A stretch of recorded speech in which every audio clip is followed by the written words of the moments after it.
presencia del doctor Armando Ocampo. Y bueno, como siempre hay gente que nos dice mucho de su currículum, él también modestamente dice. Sí, pues no. Pues se me pasó enviarle el currículum. No pasa nada. Soy egresado aquí de la ESPEL, tanto de la licenciatura como de maestría y doctorado. Y estuve trabajando con los profesores Fernando Angulo Brown y Marco Antonio Barranco Jiménez. Con ellos realicé ya 3 artículos y bueno, de JCR, además de todos los trabajos para congresos nacionales e internacionales, y aquí les voy a presentar un resumen de todo lo que hemos hecho y de lo que seguimos haciendo hasta el momento.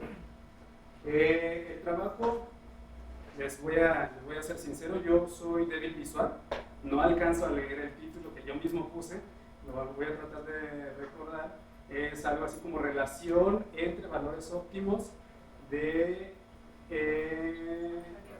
variables de trabajo para arreglos MB de máquinas endorreversibles. Vamos a ir revisando todos los conceptos y empezamos. El objetivo de la plática es, el objetivo del trabajo es el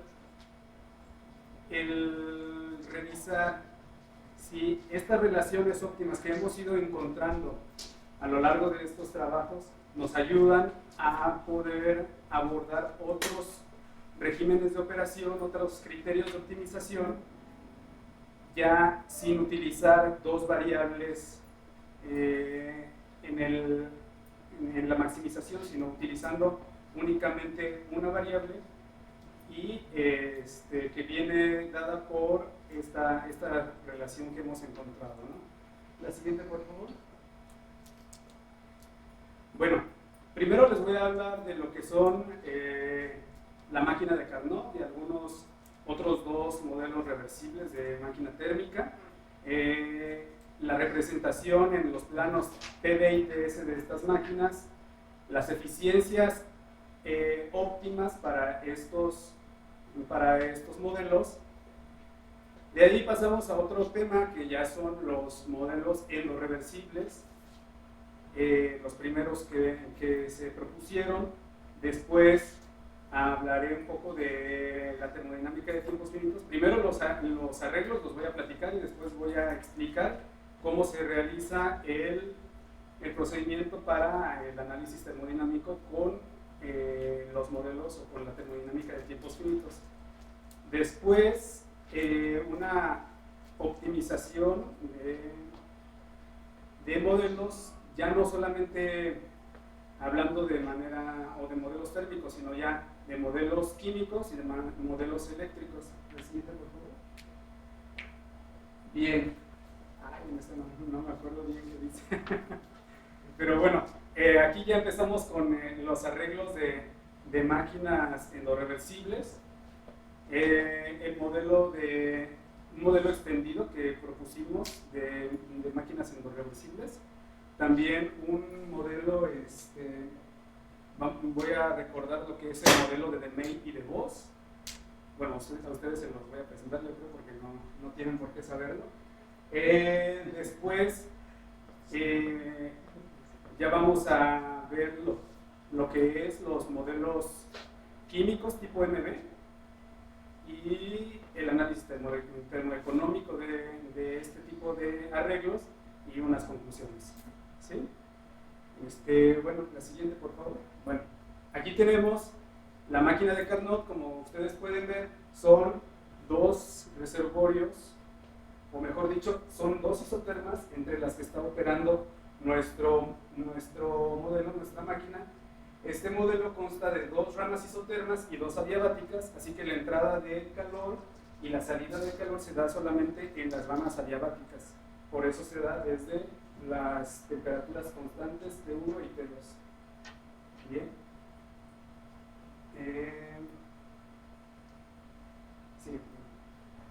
Para este modelo, su eficiencia térmica es la máxima posible y está dado como 1 menos T2 en T1, donde T2 es la temperatura más baja y T1 es la temperatura máxima del ciclo.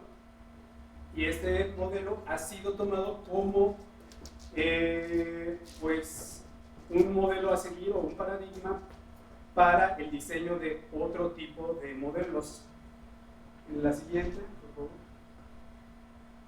Dos de esos modelos que se diseñaron pensando o teniendo en mente el modelo de Carnot son la máquina de Otto, que es la máquina de combustión interna, y el modelo de turbina de Joule y Brayton, ¿no?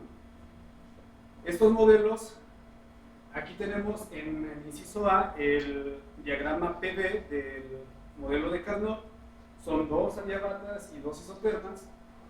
Tenemos en el inciso B el modelo de Otto, en el cual tenemos 2 isóbaras y 2 adiabatas, y en el modelo de Joule Brayton tenemos 2, eran isócoras en la de Otto, 2 isócoras y 2 adiabatas, y en la de Joule Brayton son isóbaras y adiabatas.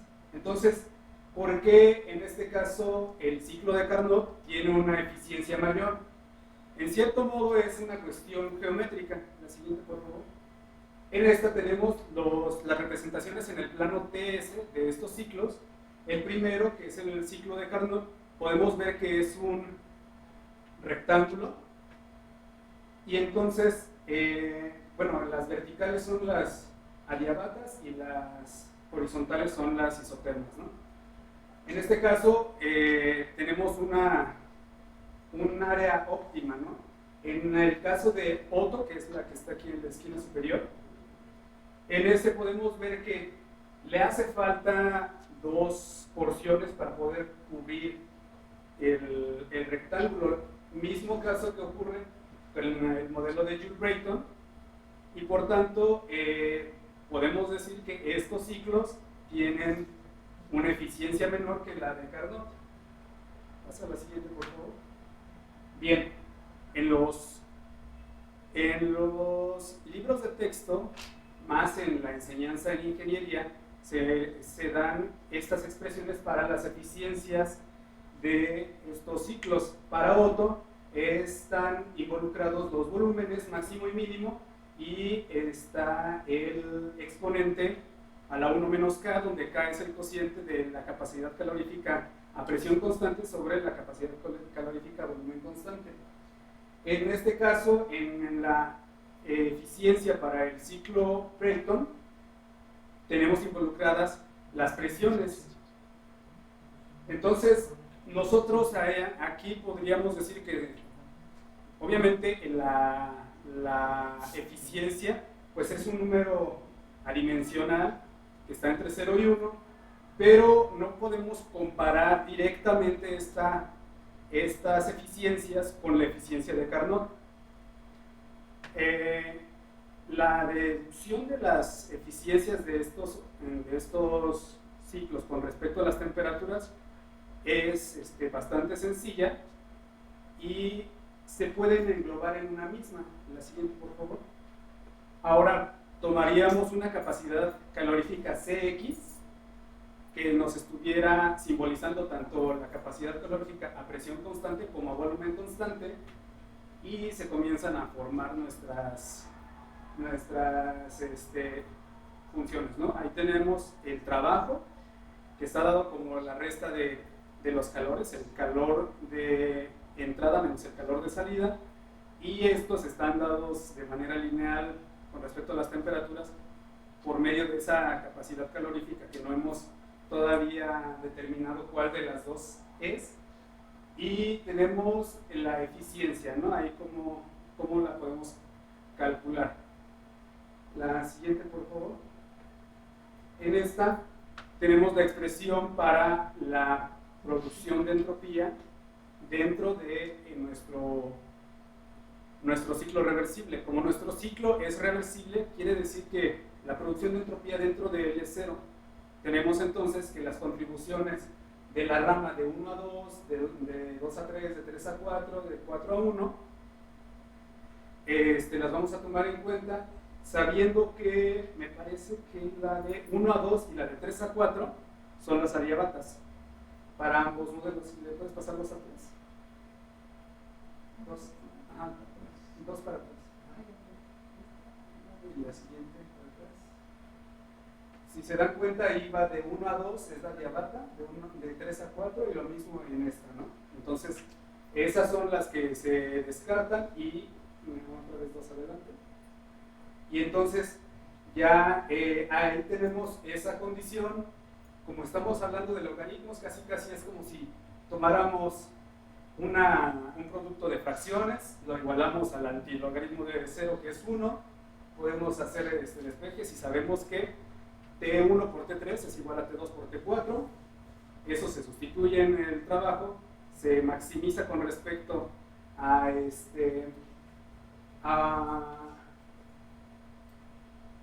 bueno, ahí lo que podríamos hacer es despejar a T4 en términos de T2, maximizamos en términos de T2 y obtenemos que T2 es igual a T4 y eso es igual a la raíz cuadrada del producto de T1 y T3. Bien, entonces esto lo llevamos a la expresión de la eficiencia y obtenemos que la eficiencia es 1 menos la raíz cuadrada de T1 en T3, donde T1 es la mínima y T3 es la máxima. Entonces, tenemos una relación más o menos que ya se puede comparar con la eficiencia de Carnot, que es 1 menos la temperatura mínima sobre la máxima, y aquí es 1 menos la raíz de la temperatura mínima entre la máxima. Entonces, ya hay una forma muy sencilla de comparar entre estas dos. Hay una cosa que es por la cual se hizo esta optimización de esta manera, y es que en los libros de texto enfocados a ingeniería se da las temperaturas en sus ejercicios y todo lo que ellos ocupan, las temperaturas máxima y mínima de los ciclos se dan de manera independiente al valor del factor de diseño que ellos ocupan. Si es el caso de Otto, el factor de diseño es el cociente de los volúmenes, es así se le llama, el factor de compresión o factor de diseño, y para el caso de Jules Brayton es el cociente de las presiones y es llamado la razón entre presiones del compresor, y la toman de manera arbitraria. Por ejemplo, pueden decir la temperatura mínima es de 300 Kelvin y la máxima es de 2000 Kelvin, y nuestra razón de compresión, bueno, nuestro factor de diseño del motor Otto es de 8. Entonces, cuando uno hace los cálculos, no da los mismos resultados por una expresión o por la otra, cuando en sus enunciados ellos dicen que están hablando de un ciclo ideal de Otto, ¿no? Entonces, esto fue para mandar, digamos, una nota y decir, esta forma de establecer los enunciados de los ejercicios no está correcta del todo. Bien, pero sin embargo nos ilustra que aquí hay una relación entre óptimos. Las temperaturas T2 y T4, suponemos que esas son las variables, se relacionan con la temperatura mínima y la temperatura máxima por medio de esa expresión. La siguiente, por favor. Ahora bien, en 1958, un científico ruso apellidado Novikov publicó en una revista rusa su modelo, que está de este lado, en el cual es un modelo para una planta térmica de potencia, y pues él quiso maximizar la potencia de este modelo. 17 años después, Coulson y Albon, dos canadienses en la Universidad de la Columbia Británica, propusieron este modelo. No sabemos si sabían de este otro o si lo hicieron de manera independiente. Es un poco más extendido, optimizaron o maximizaron la potencia y encontraron la misma expresión o la misma eficiencia para ambos. Pero ahorita les platico cuál. Entonces, bueno, sin embargo, ahora esa eficiencia no es llamada la eficiencia máxima potencia, la eficiencia de Novikov, sino es llamada la eficiencia de Coulson y Albon. precisamente por ser de nuestro lado del charco, ¿no? Vamos a la siguiente. Bien, ahora la termodinámica de tiempos finitos se basa en este tipo de modelos, que son los modelos endorreversibles. La máquina que está, ¿la regresas, por favor? La máquina que está dentro se supone que es una máquina reversible.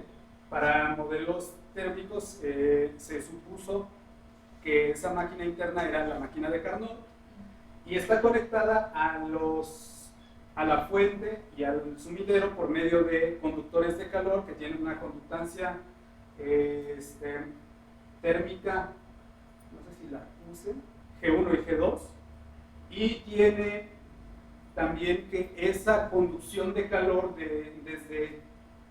desde la fuente hasta la isoterma caliente se hace a tiempo finito, al igual que desde la isoterma fría hacia el depósito de calor. Bien, por eso se toma que aunque la máquina interna es reversible, está encerrada por la línea punteada, produce potencia. Cuando sabemos que una máquina completamente reversible produce trabajo, no produce potencia, ¿no? La potencia de un modelo completamente reversible es cero, porque se hace a un tiempo muy grande, considerado prácticamente infinito. Bien, entonces, por eso estos modelos fueron utilizados como base de la termodinámica de tiempos finitos. La siguiente. Ejemplos clásicos de la termodinámica de tiempos finitos es la modelación de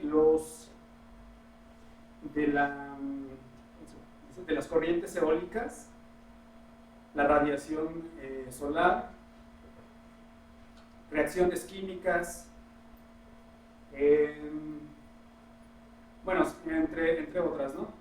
En nuestro grupo de trabajo se han trabajado o se han estudiado fenómenos como son la convección de la atmósfera solar, la convección de la atmósfera terrestre, la convección del manto terrestre. Se ha estudiado el efecto Joule de los circuitos eléctricos, se han estudiado infinidad de modelos de máquinas térmicas utilizando diferentes leyes de conducción de calor, considerando otro tipo de fenómenos internos, por ejemplo, irreversibilidades internas, todo eso, ¿no? Además del análisis o estudio termoeconómico de las máquinas, bueno, de modelos endorreversibles, porque no solamente ha sido de máquinas térmicas. Bien, entonces, aquí tenemos 4 modelos endorreversibles. Si se dan cuenta, el inciso B es el modelo de Curzon y Albon. Nosotros propusimos el inciso A, que es un modelo en el cual se consideran tanto variables térmicas, variables químicas y variables eléctricas.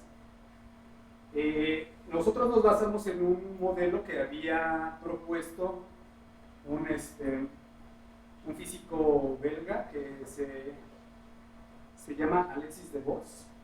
Él propuso una máquina en la cual había variables térmicas y variables químicas, y con eso pudo también hacer bastantes avances en la descripción de reacciones químicas, ¿no? De este lado tenemos el inciso C, es la máquina puramente, o el modelo endorreversible puramente químico, y el D puramente eléctrico.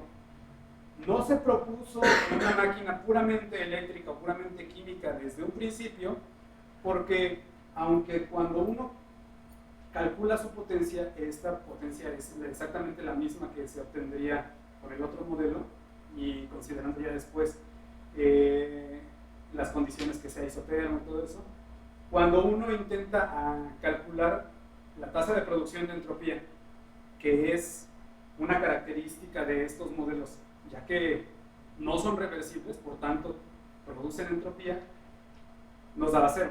Entonces, regresando al trabajo de Vos, él consideró también variables térmicas para poder también calcular la tasa de producción de entropía del modelo del inciso C, que fue, digamos, ya propuesto al final por él también, nosotros propusimos el inciso A y el inciso D, ya cuando se torna puramente eléctrico, y a continuación les voy a mostrar cómo es que se hace este estudio termoeconómico de modelos endorreversibles.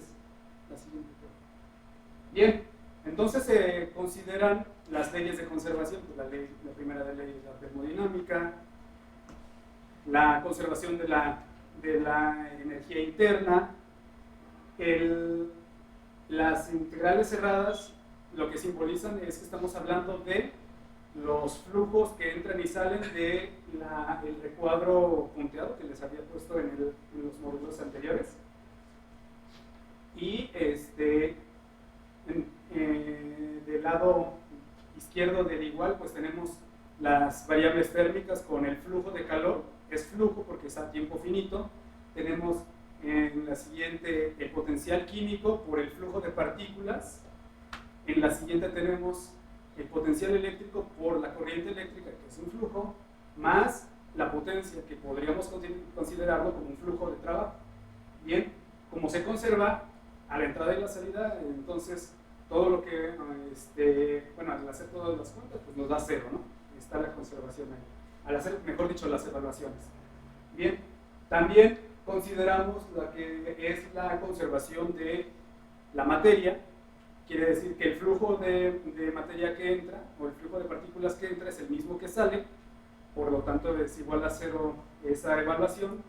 Y en la conservación de la corriente eléctrica, lo mismo, la misma que entra, la misma que sale. Entonces, bueno, estas son las primeras leyes de conservación. La siguiente, por favor. En esta ya tenemos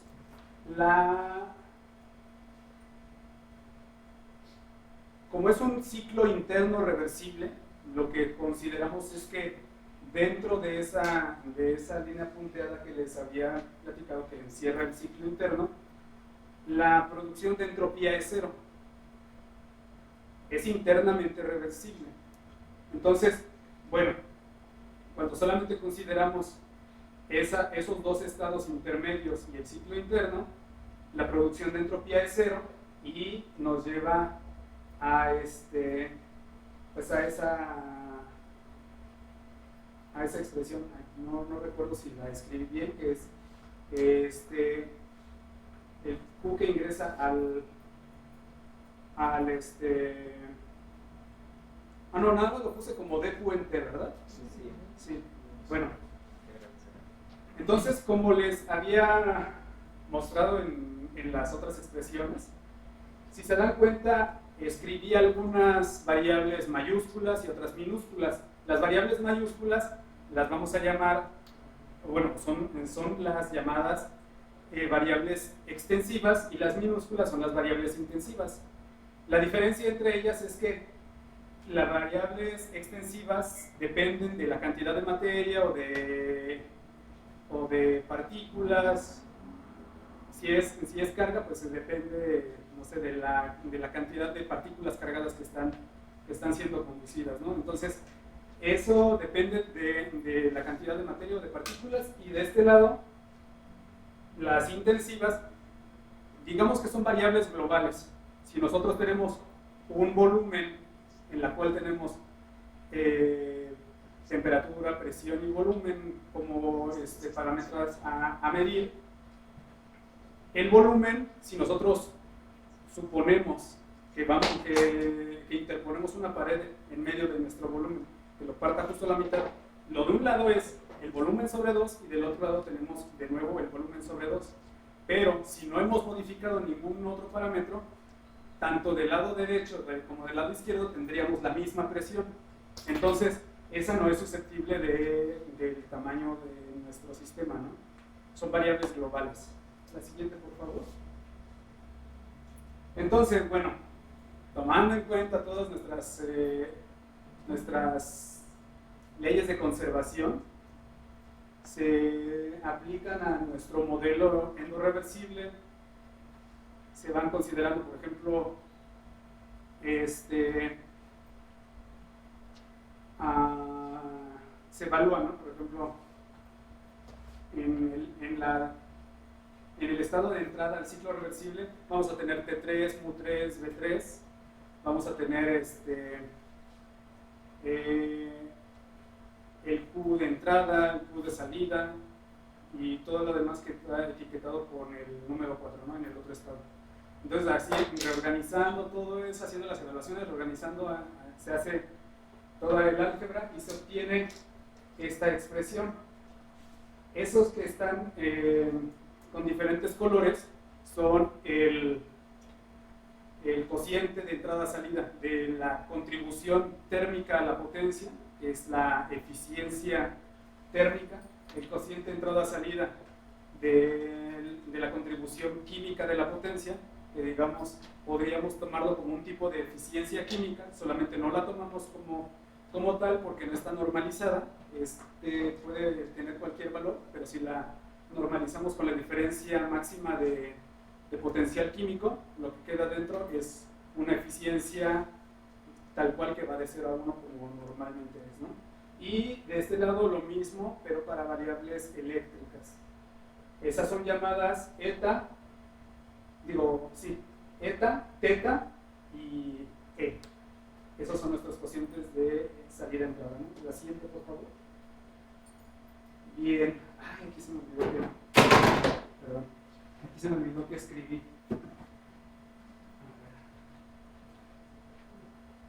Bien. Ya aquí estaríamos tratando de encontrar lo que es nuestra producción de entropía, pero ya es de manera global. ¿Cómo es que la vamos a encontrar? Vamos a tomar en cuenta el calor que es tomado de la fuente y ese se va a dividir entre la temperatura de la fuente y también vamos a tomar en cuenta, esa es la producción de entropía debida a ese flujo de calor desde la fuente, y también vamos a tomar el calor que ingresa al depósito sobre la temperatura del depósito, y esa es la entropía que es consumida por el depósito, digamos. No, es al revés. La de la fuente es consumida y la del depósito es producida. Entonces, al hacer la resta de ellas, vamos a tener la producción global o total de entropía, y esta es obviamente diferente de 0, y está esa expresión de abajo. Eta C, teta C y E sub C es el límite reversible de estas eficiencias o de estos cocientes de salida-entrada. Es como si tomáramos nuestro ciclo reversible, que está encerrado en esa línea punteada, y lo vamos estirando hasta que coincidan sus variables con las de la fuente y la del depósito. Como estamos estirando el ciclo reversible, entonces todo se vuelve reversible, todo el modelo, y entonces digamos que ese es el límite que estamos tomando en cuenta para esas variables, ¿no? Bueno, para esas expresiones. La siguiente, por favor. Bien, para el modelo de Coulson y Elmore se tomaron en cuenta las leyes de transferencia de calor newtonianas, que son lineales, con respecto a la temperatura, y bueno, pero al hacer las cuentas y ponerla en función de la eficiencia, tenemos el calor de entrada, tiene esa forma funcional.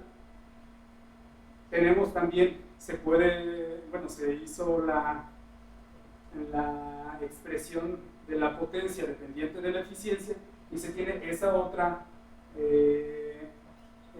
gráfica de cómo se comporta la potencia, y la producción de entropía se comporta de esta manera. Entonces, estas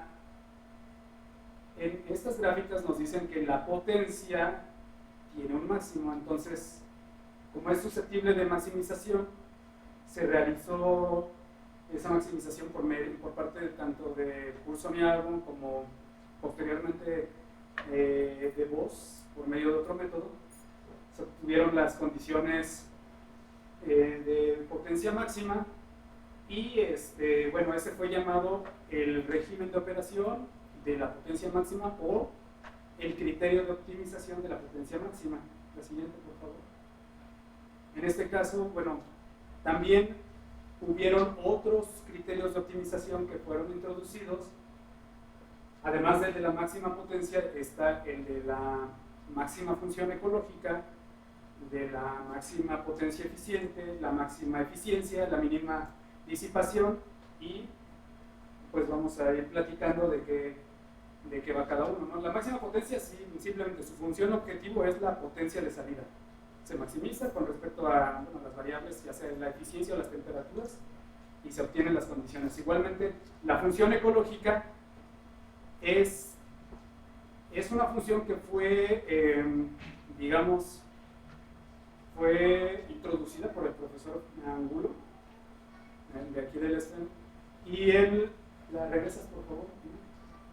Él se dio cuenta que en estas gráficas, si a la potencia de salida le restaba la tasa de producción de entropía multiplicada por alguna temperatura, en algún punto intermedio entre 0 y eta c, íbamos a tener un máximo también.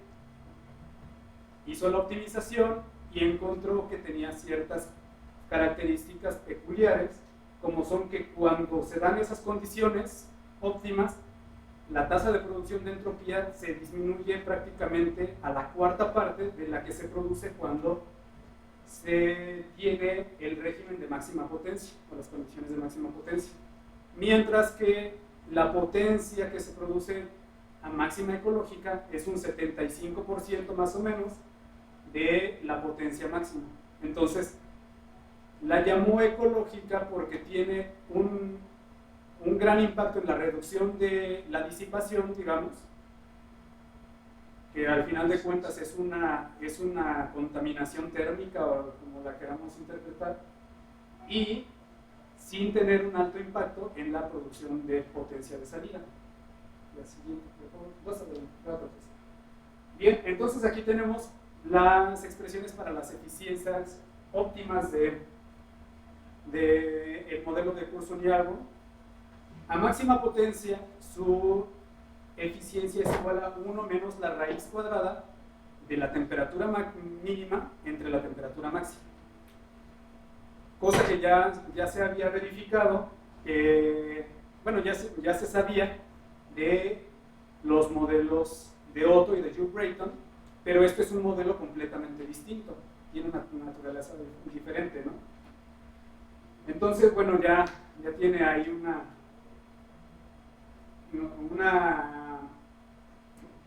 relación entre las variables de trabajo, ¿no? Las óptimas. También tenemos la expresión de la eficiencia a máxima ecológica, y está dada como 1 menos, y ese factor que es el cociente de las temperaturas por 1 más el cociente de las temperaturas entre 2, y eso es muy cercano a la semisuma de la eficiencia a máxima potencia y la máxima eficiencia, que es la de Curzon-Yarwood y la de Carnot. Entonces, esta es otra propiedad curiosa que encontró el profesor Angulo al hacer la maximización de la función ecológica para este modelo. La siguiente.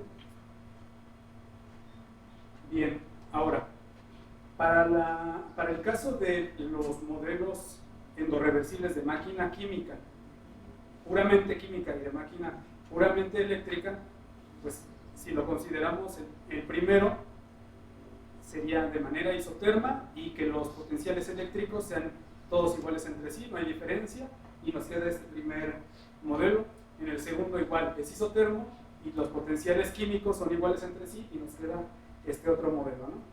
Entonces, ya esto tiene, digamos, al considerar todas estas condiciones, cuando nos regresamos a nuestra expresión de la potencia y de la tasa de producción de entropía, estas se van a reducir a la siguiente.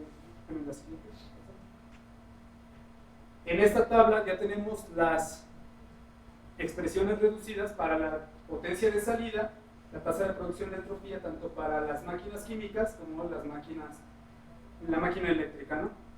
Todavía ahí está de manera implícita, aunque abajo tenemos ya las expresiones implícitas para los flujos de entrada y los flujos de salida. Quisimos dejar esta tabla así para que se vea la forma de la función, ¿no?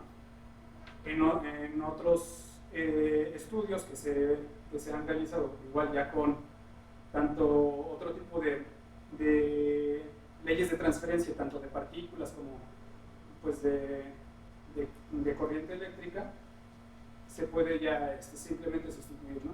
Entonces, tenemos esas expresiones y al sustituirlas obtenemos las de la siguiente. Pásame, por favor. Las de esta tabla. Entonces, bueno, aquí ya lo que hicimos fue sustituir en las expresiones para los regímenes de operación. Estas son las funciones objetivo para la máxima potencia, máxima función ecológica y máxima potencia eficiente. Estas se van a maximizar con respecto a la temperatura T1W, con respecto al potencial químico mu1W, el potencial eléctrico B1W, el potencial químico mu2W y el potencial eléctrico B2W, las cuales son las variables de trabajo de estos modelos. La siguiente, por favor. Bien, y aquí tenemos ya los valores óptimos después de esa maximización.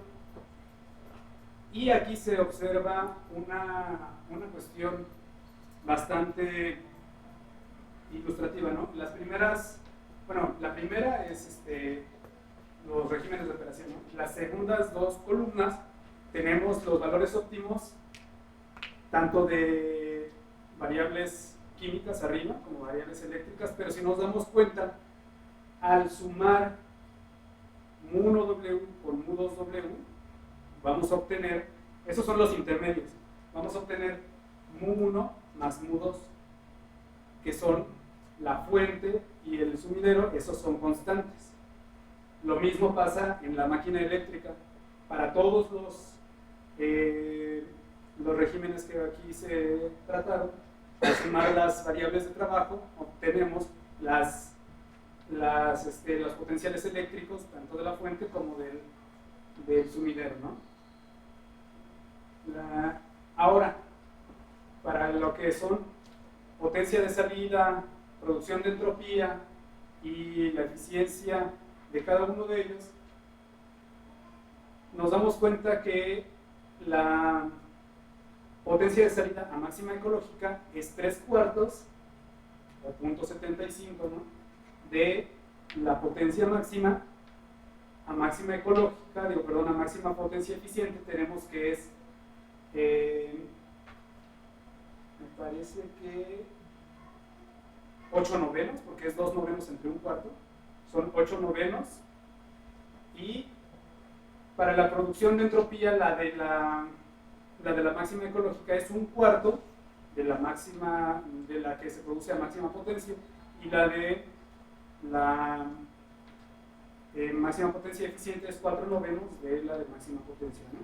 Lo mismo ocurre para ambos modelos, y entonces, bueno, aquí se reproduce esas condiciones de operación que había reportado el profesor Angulo para máquinas térmicas. Bien, la siguiente, por favor. Ahora bien, no recalqué en la anterior que ahí empieza a haber otra relación entre valores óptimos, ¿no? Ahora vamos a empezar con son arreglos de máquinas endorreversibles. En la primera están dos máquinas endorreversibles conectadas en serie, y en esta están conectadas en paralelo.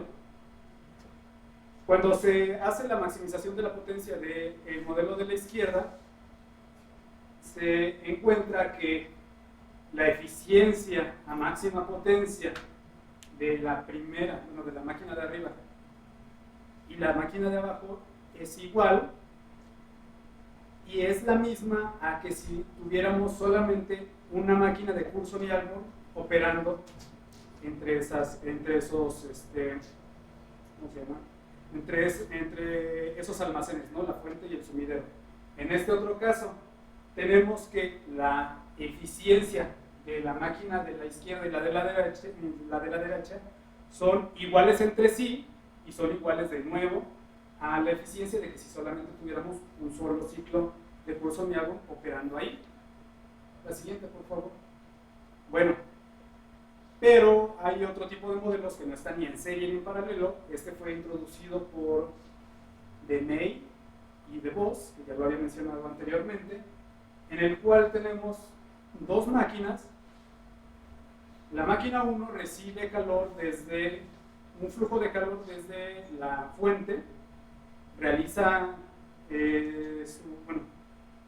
la potencia o entrega potencia y rechaza un flujo de calor que a la vez se divide en dos. Una porción va a dar al sumidero y la otra porción entra a otra máquina para reforzar, digamos, el calor de entrada, que también obtiene un flujo desde la fuente, realiza potencia y entrega el flujo de calor al sumidero, ¿no? Entonces, como habíamos comentado, la potencia de salida, los flujos de calor, el flujo de partículas, la corriente eléctrica, son variables extensivas, por lo cual podemos realizar adición entre ellas, ¿no? Entonces, como esas están involucradas tanto del lado derecho como del lado izquierdo en una ecuación que vamos a ver más adelante, eso nos permite separar este arreglo en un conjunto de máquinas endorreversibles. La del medio, pues no es como las que habíamos visto. Sin embargo, es una máquina reversible en serie con una máquina endorreversible. Entonces, eso es importante para cuando se hace la contribución de la producción de entropía. Cada uno de ellos, de estos ciclos, están etiquetados A, B, C y D. Cada uno va a producir cierta potencia y cada uno de ellos va a producir cierta entropía, ¿no? Dependiendo cómo lo queramos dividir, el modelo del medio, podemos tomar que la parte de arriba sea un ciclo reversible, por tanto su entropía es cero, que sería el ciclo B. Entonces tomaríamos el C, digamos, de manera muy similar al ciclo D, y pero la fuente y sumidero son lo que van cambiando, por eso no son el mismo, por eso no lo podríamos tomar como el mismo, ¿no? A ver, ¿qué más sigue?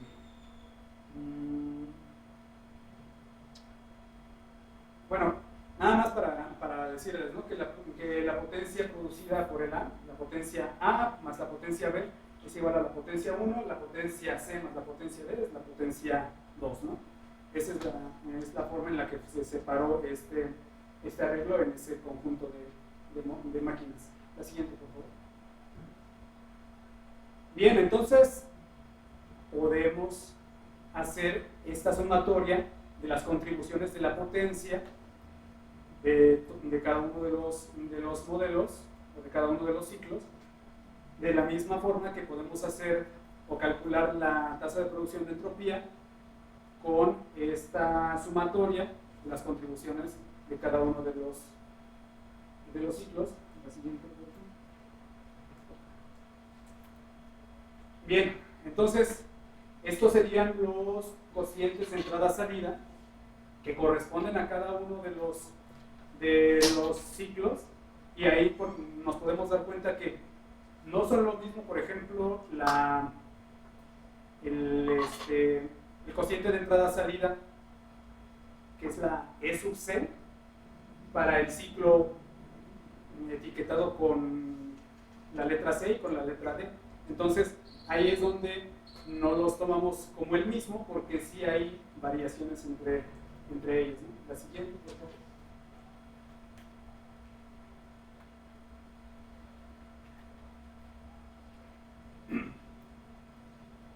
Esta dice el arreglo de May de Vos. Muy bien. Bueno, entonces, al considerar solamente variables térmicas, se obtienen estas expresiones, se recuperan, digamos, de lo que ya habíamos hecho. Estas expresiones fueron calculadas primero por de May y de Vos, la potencia de salida, Y la tasa de producción de entropía fue calculada por el profesor Angulo y otros profesores de la UAM. Y con estas dos, como habíamos visto, se puede conformar la función ecológica y está escrita abajo, ¿no? Entonces, pasa la siguiente, por favor. Bueno, ahí se me pasó de nuevo la función ecológica. Lo estaba viendo hace rato. Y tenemos la eficiencia global, que es la potencia total de este arreglo, dividido entre el flujo total, en este caso de calor de entrada, está dado por esa expresión. Ahora, tanto la potencia como la función ecológica, se pueden calcular varias, ¿no? Pero en se consideraron esas dos, y la eficiencia global se puede maximizar con respecto a las temperaturas T1W y T2W, y se obtienen las siguientes eficiencias. Pasa a la siguiente, por favor. Estas dicen las eficiencias óptimas, ¿verdad? Entonces tenemos que, primero vamos a tomar en cuenta las eficiencias parciales. Si se acuerdan, pues cada ciclo tiene una eficiencia. Estas las llamamos parciales, no, porque no son idénticas, no son iguales a la eficiencia global, pero sí son iguales entre sí. Para cuando se maximiza la potencia de este arreglo, se obtiene esa expresión. Si se acuerdan, pues esa es la misma expresión que se obtuvo para Coulson y Argon, solo que en vez de estar elevado a la 1/2, está elevado a la 1/3. La de la máxima ecológica, estas son las parciales, ¿no? Esa eficiencia es idéntica a la eficiencia a máxima ecológica del modelo de Coulson y Argon, pero en vez de el exponente a la 1/2, aquí está a la 1/3. Y la máxima eficiencia posible de este arreglo es la eficiencia de Coulson y Argon, o la eficiencia que está dada como 1 menos la raíz de la temperatura máxima entre la mínima. Y esta es curiosa porque Demey y DeVos dijeron que habían encontrado un arreglo que nunca podría operar, o que nunca podría recuperar la eficiencia de Coulson y Argon. Y esta nosotros encontramos que sí se recupera cuando se maximiza la eficiencia. Bien, la siguiente. Bien, entonces aquí es la forma en la que se comparan las eficiencias, ¿no? Esta línea recta sería la eficiencia de Carnot, la que le sigue la máxima eficiencia, que sería la eficiencia de Coulson y Argon, y las demás están las eficiencias globales pegaditas de sus eficiencias parciales correspondientes a cada régimen. Estas son las eficiencias globales que resultan de la sustitución de los valores óptimos de las temperaturas de trabajo, ¿no? Entonces, estas son mayor o igual que las de la lámina pasada, ¿no? Vamos a la siguiente, por favor. Bien, ahora, si nosotros tomamos en cuenta solamente el modelo que es únicamente químico, obtenemos estas expresiones: la potencia de salida, este es el flujo de partículas de entrada total, la potencia de salida, la tasa de producción de entropía, la función ecológica, la eficiencia global y la potencia eficiente.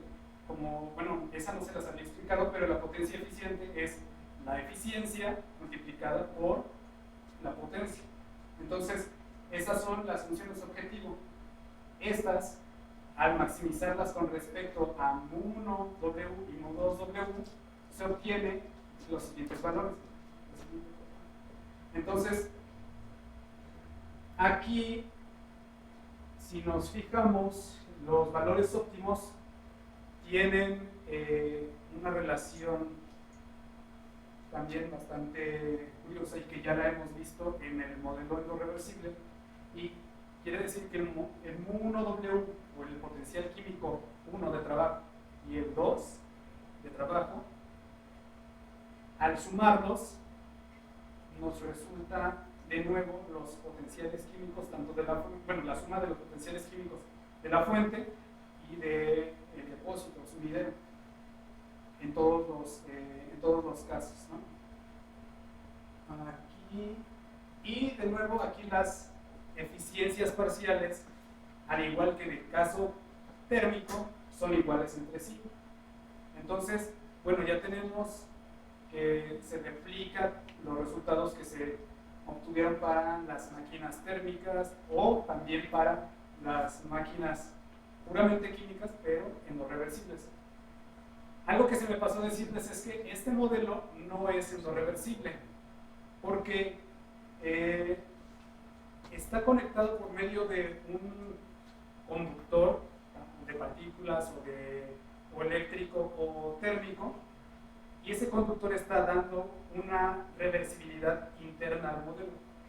Se puede separar en un conjunto de modelos en no reversibles, pero globalmente el modelo no es en lo reversible.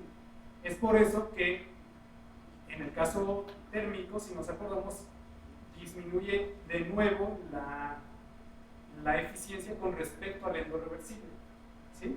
Bueno, vamos a la siguiente. En la siguiente, bueno, en esta tenemos que tiene la misma forma funcional prácticamente tanto la corriente eléctrica que cruza o que ingresa al modelo, la potencia de salida, la tasa de producción de entropía, la función ecológica, la eficiencia global y la potencia eficiente. Igualmente se maximiza con respecto a los potenciales eléctricos de trabajo 1 y 2 y se obtienen los siguientes resultados. La siguiente, por favor. Y aquí tenemos entonces de nuevo esta relación entre los valores óptimos que nos dice que los potenciales eléctricos de trabajo, la suma de sus valores es igual a la suma de los valores del potencial eléctrico de la fuente más el de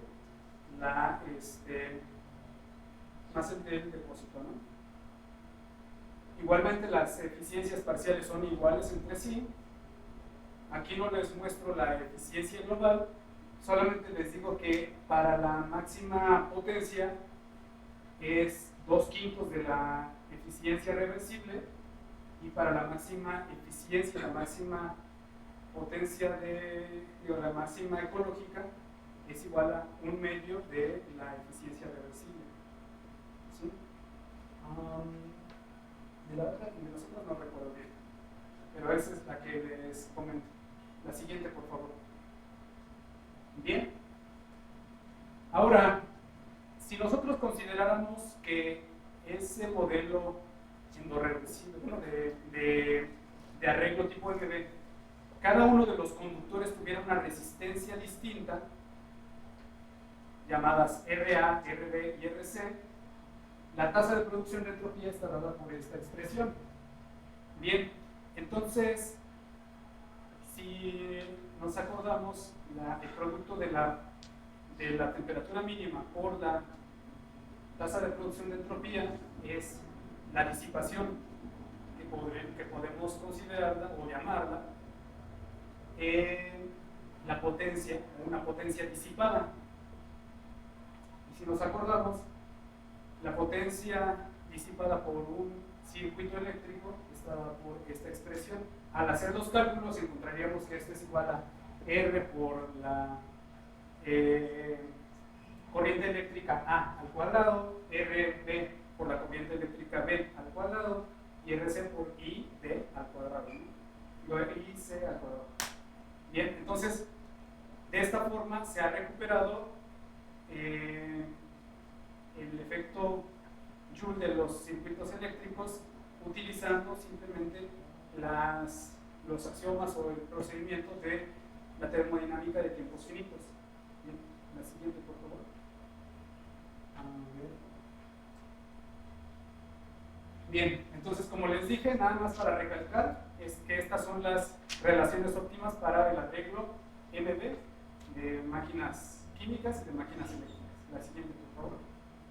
Bien, entonces, el análisis termoeconómico de, bueno, hasta ahorita, todo lo que les he mostrado es lo que ya habíamos hecho anteriormente. Esto es parte de un trabajo que estamos por enviar. Entonces, empezamos a realizar primero, basados en esta teoría del análisis termoeconómico de una máquina térmica, en la cual consideramos la función de beneficios igual a la potencia de salida entre los costos de la operación.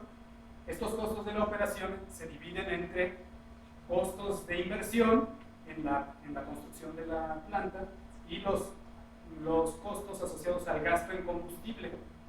Bien, entonces, para una máquina térmica se consideró que los costos en la construcción se toman proporcionales a la diferencia máxima de temperaturas que hay dentro del modelo, y el asociado al combustible se toma como proporcional al calor que ingresa, ¿no? Tiene sentido. Bien, la siguiente, por favor.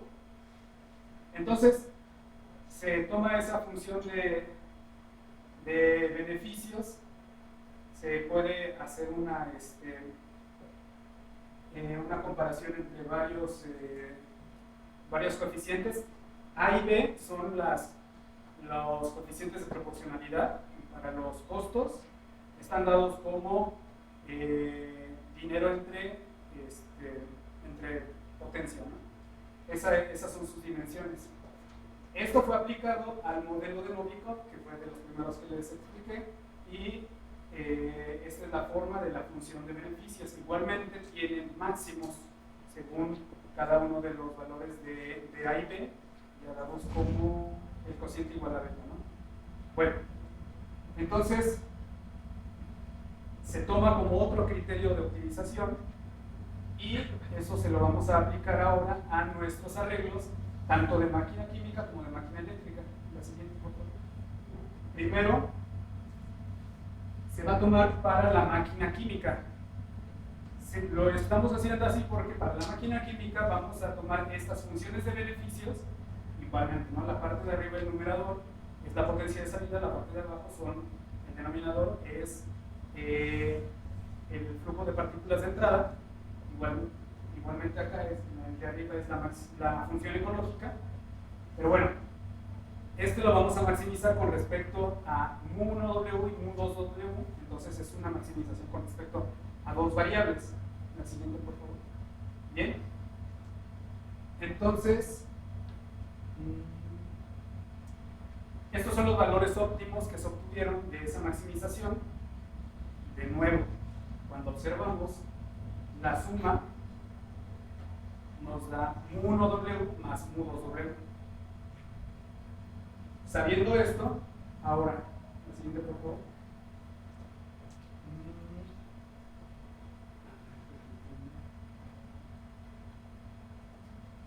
¿Qué dice arriba?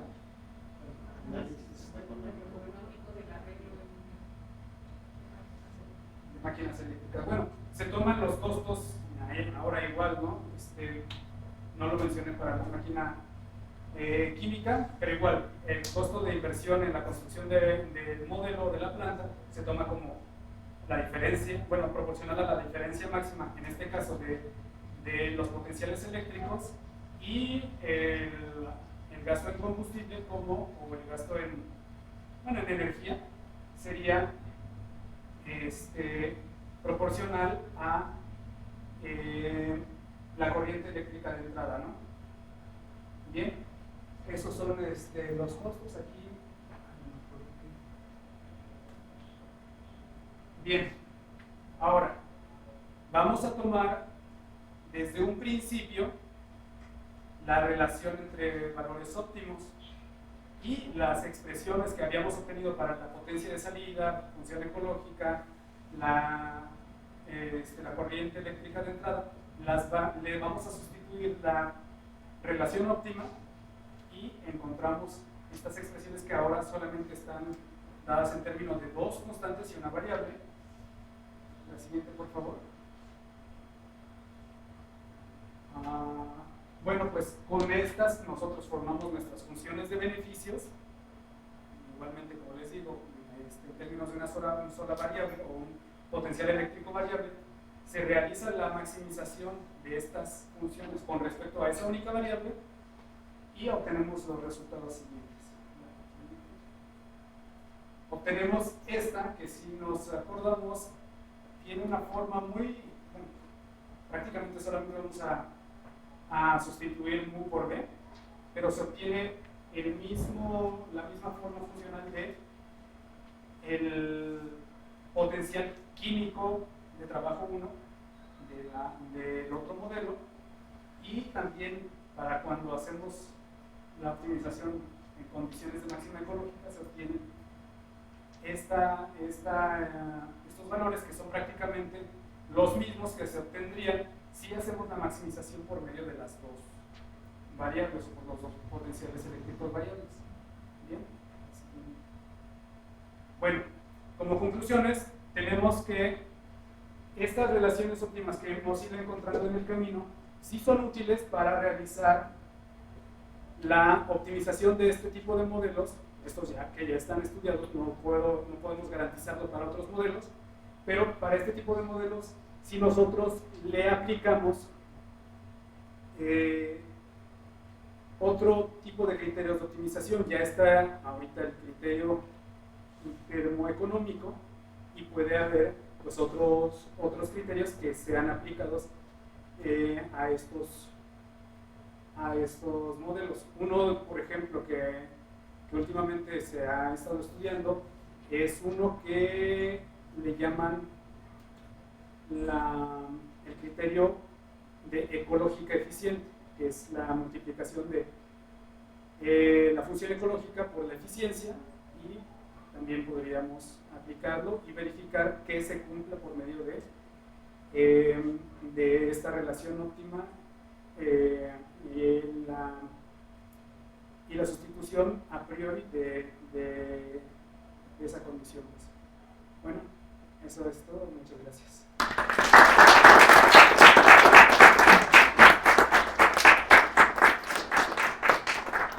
¿Tiene preguntas?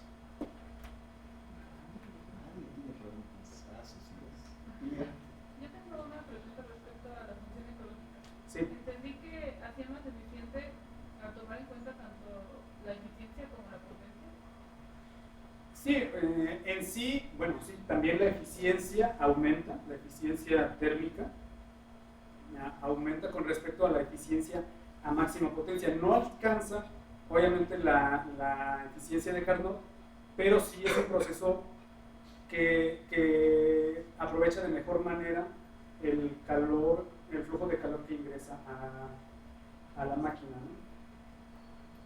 Se ha demostrado, bueno, se ha verificado que, por ejemplo, las máquinas o las plantas de potencia que fueron desarrolladas de 1960, 1960 hacia atrás, todas iban con el paradigma de la máxima potencia. Entonces, su eficiencia es más parecida a la máxima potencia, aunque no se había tomado en cuenta como un criterio de optimización o un régimen de operación, pero de 1960 para atrás era, digamos, la eficiencia dominante. De 1960 hacia el presente, las plantas de potencia, las térmicas, digamos, tienen una potencia ya superior y es más cercana a la de máxima ecológica.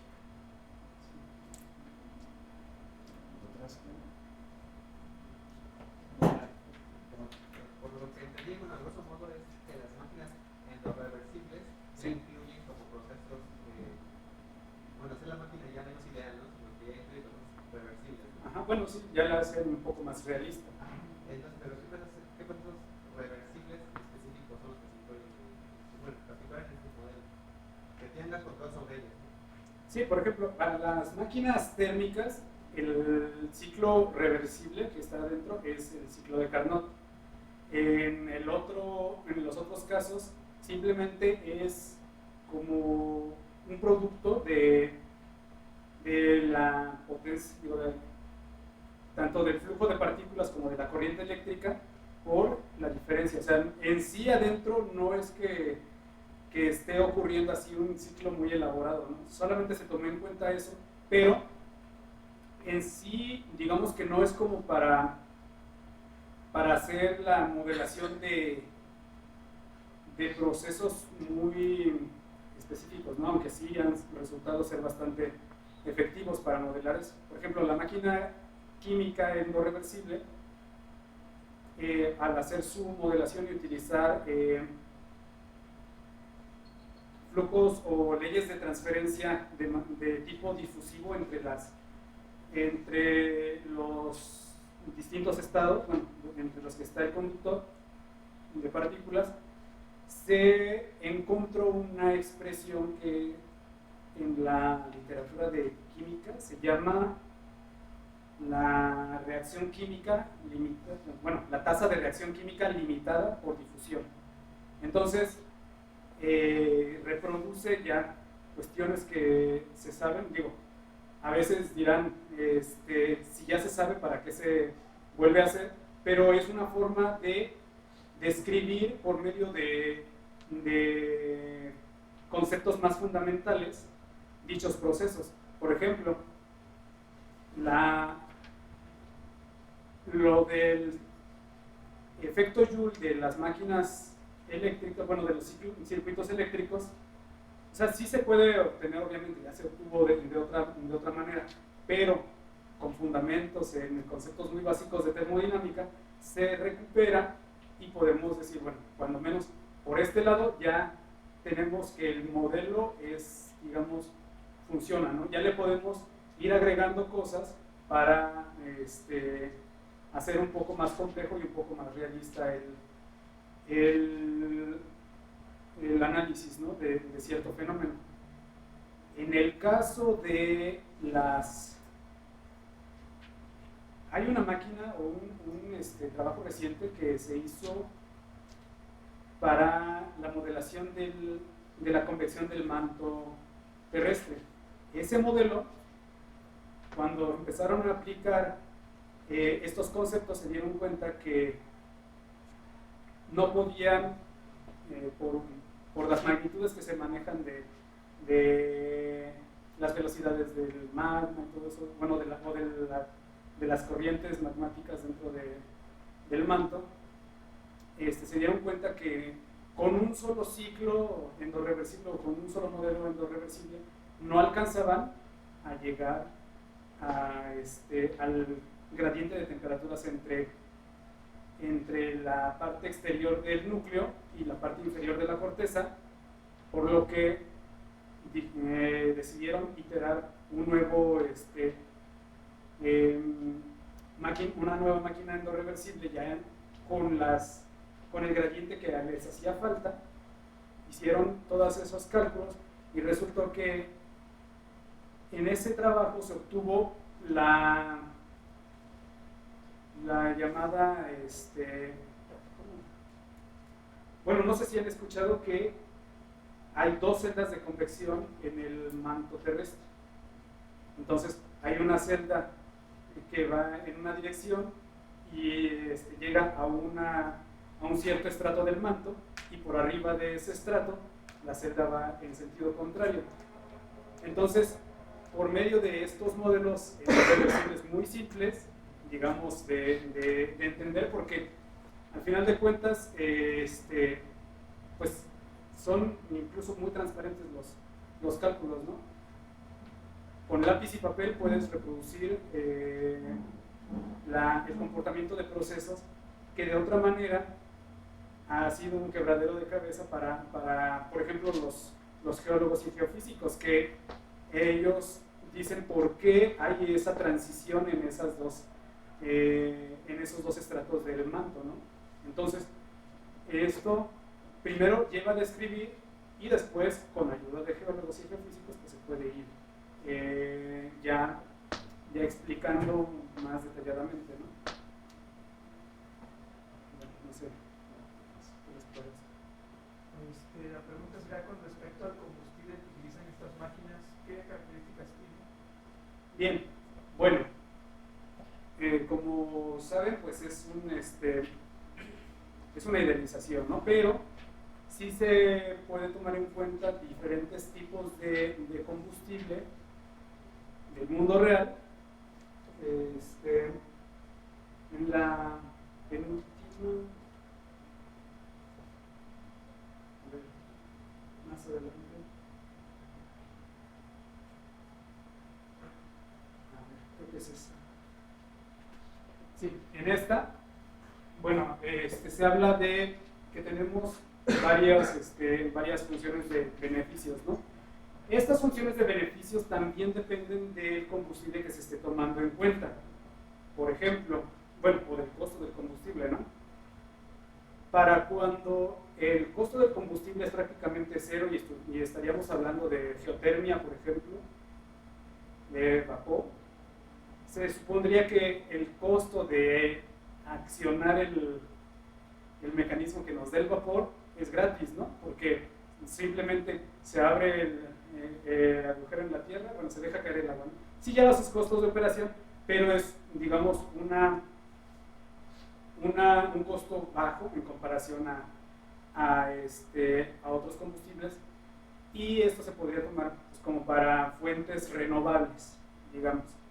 Cuando se toma eso, el costo del combustible como el coeficiente de proporcionalidad es B, ese se va prácticamente a cero y nos da que la operación óptima para estos modelos sería más cercano a el criterio de máxima potencia. Entonces, si tu energía es gratis y es renovable, pues ¿para qué vas a ser, digamos, muy ecológico, utilizando el criterio de la máxima ecológica o las condiciones ecológicas, si lo que tú quieres es obtener un beneficio rápido, ¿no? Esto es capitalismo, ¿no? Sin embargo, comienza a aumentar el costo del combustible. Otro combustible que es barato, digamos, es la energía nuclear, ¿no? Porque pues el costo de construcción es caro, pero la energía o la fuente de energía es muy barata, ¿no? En comparación. Entonces, así es que se va moviendo el comportamiento de la función de beneficios, va disminuyendo, pero se va recorriendo al mismo tiempo en qué punto o en qué temperatura se obtiene el máximo. Ya de las más costosas pueden ser ya combustibles fósiles o, bueno, gasolina, diésel o carbón. Entonces, se va modificando la función de beneficios. Con esto quiero llegar a que pueden ser utilizadas pues varias fuentes del mundo real para ir modelando esto. Esto lo que nos da simplemente es una pauta a seguir para la operación de las máquinas reales, tal cual, ¿no? O sea, por ejemplo, como les comentaba hace rato con la máquina de combustión interna o la turbina de Joule, cuando se les da a los estudiantes de ingeniería los ejercicios que tienen que resolver, no les explican que hay un punto en el cual van a obtener el mejor rendimiento, ¿no? La mejor operación, que sería a trabajo máximo, y les avientan los datos de manera suelta, inconexa. Entonces no van pensando desde el principio en ser óptimos en la operación.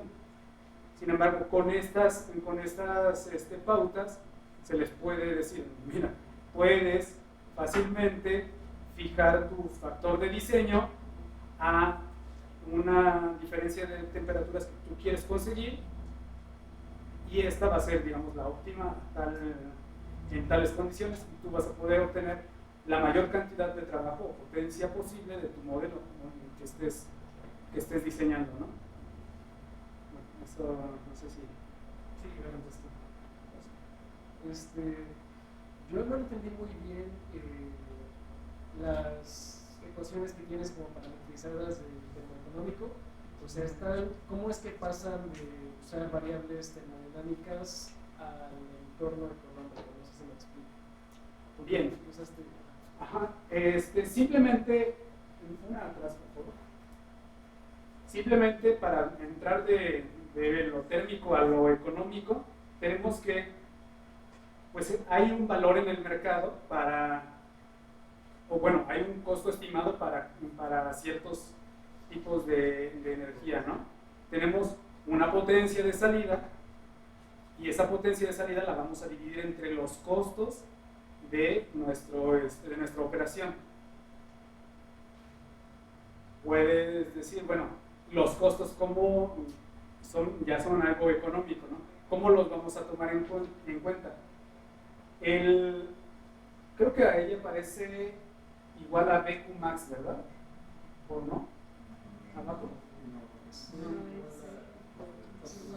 una inversión más costo de inversión. Ah, ya, sí. Bueno, el costo de inversión, como les comentaba, pues vamos a hablar del tamaño de una planta, ¿no?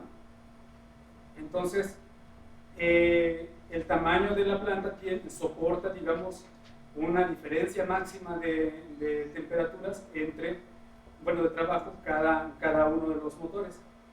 Suponiendo que todos los motores son iguales, si todas las máquinas o todos los motores que están dentro operando son iguales, suponemos que hay una diferencia máxima de temperaturas entre ellas y todo el costo de haberla construido lo vamos a dividir entre nuestra diferencia de temperaturas y ese va a ser nuestro coeficiente de proporcionalidad A. En el otro caso, lo que vamos gastando para cierta cantidad de potencia es proporcional, para cierta cantidad de potencia vamos a tener cierto flujo de calor, de partículas o de corriente eléctrica de entrada. Entonces vamos a considerar que lo que a nosotros nos cuestan esos insumos es proporcional a esos flujos. Entonces ya nosotros vamos a ver cuánto gastamos digamos, este mes en nuestro combustible, lo dividimos entre, encontramos la capacidad calorífica, encontramos cuál es el flujo de calor que realmente entró, lo dividimos y obtenemos nuestro coeficiente de proporcionalidad B. También hay otro coeficiente que aquí ya no lo metí, ese se llama el costo fraccional de combustible. Eso es cuánto cuesta el combustible con respecto a la suma de todos los costos. Ajá. Y ese también es bastante ilustrativo. Aquí la siguiente, por favor. No sé si puse ahí un coeficiente beta o nada más está B sobre A. Bueno, B es igual a B sobre A, perdón, ¿no? Beta es igual a B sobre A, eso no se los expliqué. Entonces se supone es un coeficiente adimensional y puede ir desde 0 hasta infinito. El costo fraccional de combustible solamente va a ir de 0 a 1 y tienes una forma más fácil de verlo en un cierto intervalo finito, ¿no? Entonces, esas son las formas en las que pasamos de cuestiones económicas a ligarlo con variables termodinámicas, ¿no? ¿Sí? No sé si quedó claro. Sí. Gracias. ¿Alguien más? Si no, pues le agradecemos nuevamente al doctor.